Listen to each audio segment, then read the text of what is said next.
Hi, in this video we are going to create a waterfall chart. For creating the waterfall chart, I select the data source as one of my Excel files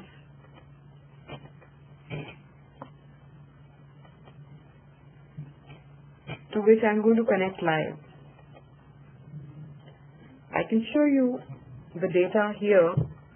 I have a column called revenue type, which has the different types of revenues as well as costs, and the amounts are either positive or negative depending on whether it is revenue or it is cost. The total column in the end is the running total of sum total of the revenue and the cost. This is the data sample that I'm going to use for the waterfall chart. So now I've connected to the data source. I'll be using this revenue type here as my columns because I would like to see all these heads as vertical bars, either going up or coming down. And there's a specific sequence that I want. I want the revenues to be listed first and the costs to be listed later. So I'm going to sort on this column.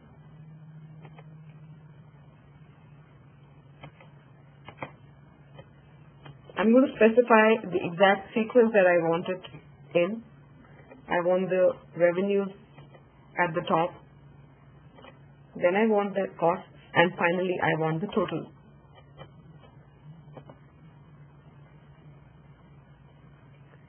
Now I'm going to create some calculated columns. So using the revenue amount that is now listed as a measure, I'm going to create a new column. I call it amount on graph. And I'm going to use the same sign as the amounts that I see, except for total, which I'm going to do a reverse on. So, if the revenue type is equal to total, then I reverse the sign. Otherwise, I let it be.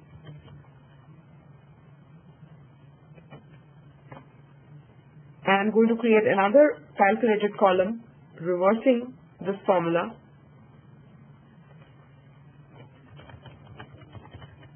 I call it reversed amount on graph.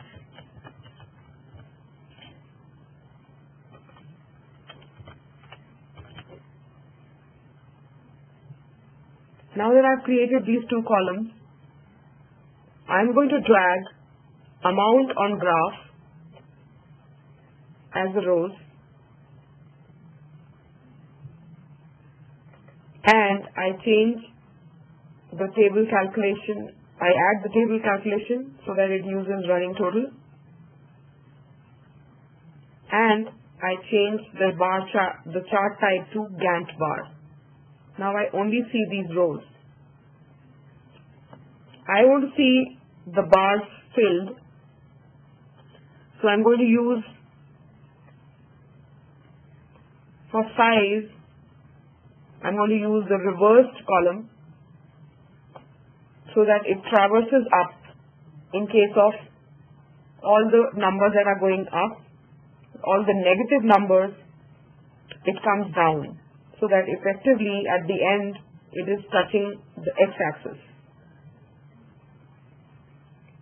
For color, I would like to use revenue amount. So I drop revenue amount on color, and it gives me two shades, green for all the positive numbers and red for all the negative numbers. I can change the colors so that I don't get the two shades in between. I get pure red and pure green color. I would also like to see the actual revenue amount on top of each of these bars. So I'm going to drag the revenue amount as a label, and I'm going to align it to be available in the center. I would like to format this number so that it doesn't show me any decimal numbers and it shows me the amount in thousands. So here I have the waterfall chart showing me the revenues in green, the costs in red, and finally the effective total in the end.